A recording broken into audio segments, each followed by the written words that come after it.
नमस्ते, आप देख रहे हैं हमारा राजस्थान। अब वसुंधरा का क्या होगा राजनीतिक भविष्य। 8 महीने पहले ही मिल गए थे संकेत, सीएम नहीं बनेगी। सियासी घटनाक्रम से समझिए, राजस्थान में नए सीएम भजनलाल शर्मा का नाम तय होते ही सभी के मन में सबसे बड़ा सवाल 2 बार मुख्यमंत्री रही वसुंधरा राजे को लेकर उठ रहा है। सवाल यह है कि पिछले वसुंधरा राजे का पार्टी में अब क्या भविष्य होगा। वसुंधरा राजे भाजपा व आरएसएस से जुड़े सूत्रों से बात की और उनके राजनीतिक भविष्य को लेकर एनालिसिस किया। साथ ही ये भी पड़ताल की कि राजे सीएम की रेस से बाहर कैसे हो गईं। सामने आया कि राजे को सीएम पद से दूर रखने के पिछले 8 महीने में 4 बड़े संकेत दिए जा चुके थे, लेकिन वे अपने रवैये पर लगातार अड़ी रहीं और आलाकमान के सामने नाराजगी जताती रहीं। आलाकमान ने अपने फैसलों में राजे को शामिल करने के बजाय दूर ही रखा। प्रदेशाध्यक्ष की नियुक्ति, पूनिया को तो हटाया लेकिन पसंद का नहीं बनाया प्रदेश अध्यक्ष। राजे के बतौर सीएम पहले कार्यकाल के समय ओम माथुर प्रदेशाध्यक्ष थे, लेकिन उनके बाद और सतीश पूनिया की नियुक्ति से पहले तक राजे की राय से ही प्रदेश अध्यक्ष पद नियुक्त होते थे। 2009 में ओम माथुर के हटने के बाद अरुण चतुर्वेदी को या अशोक परनामी हमेशा वसुंधरा की ही चली, लेकिन वर्ष 2019 में राजे की बिना राय लिए आलाकमान ने सतीश पूनिया को प्रदेश अध्यक्ष बनाया। ये पहली घटना थी जब किसी राजनीतिक नियुक्ति में राजे की नहीं चली। पूनिया के अध्यक्ष बनने के बाद राजे सहित उनका गुट नाराज रहा। इसके बाद लेकिन वर्ष 2019 में राजे की बिना राय लिए आलाकमान ने सतीश पूनिया को प्रदेश अध्यक्ष बनाया। ये पहली घटना थी जब किसी राजनीतिक नियुक्ति में राजे की नहीं चली। पूनिया के अध्यक्ष बनने के बाद राजे सहित उनका गुट नाराज रहा। इसके बाद पूनिया को कार्यकाल पूरा करने के बाद ही हटाया गया, लेकिन चुनाव से चंद महीने पहले बिना राजे की राय लिए सीपी जोशी को अध्यक्ष बना दिया गया। यहीं से वसुंधरा राजे को साइडलाइन करने की स्क्रिप्ट लिखी गई थी।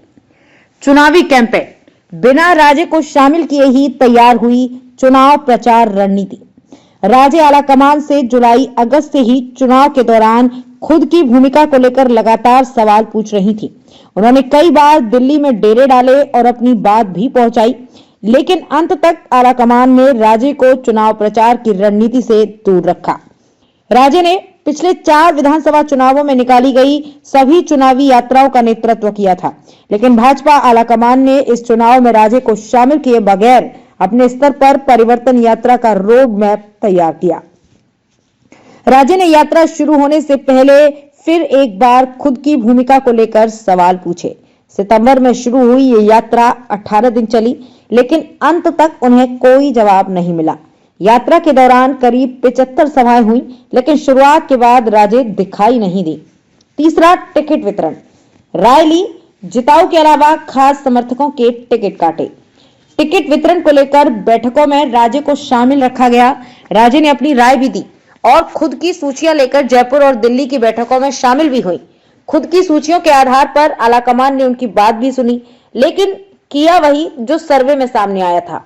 यहां भी आलाकमान ने खुद की रणनीति से ही टिकट बांटे।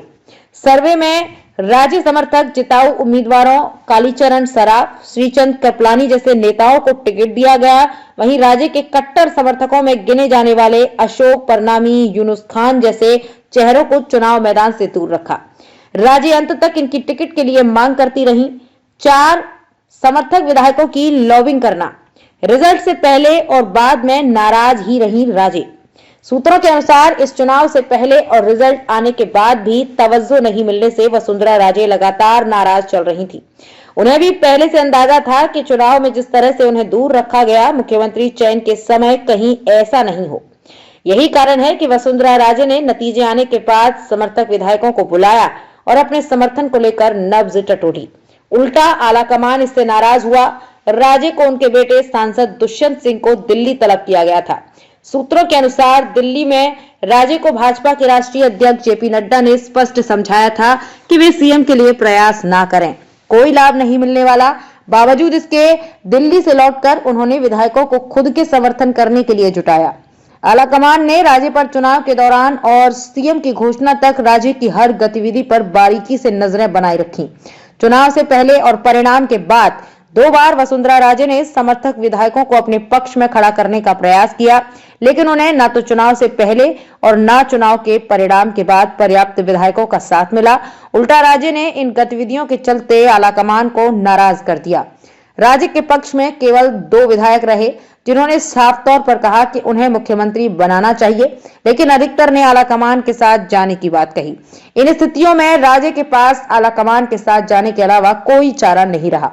राज्य से जुड़े एक करीबी सूत्र ने हताश होते हुए ये बताया कि चुनाव से पहले ही ये हालात थे कि जिनके लिए मैडम ने बहुत कुछ किया, वे भी साथ नहीं दे रहे थे। मतलब साफ था कि तब चुनाव लड़ने के इच्छुक नेताओं को टिकट कटने का भी डर था। नेताओं ने तब भी राजे से दूरी बनाई थी।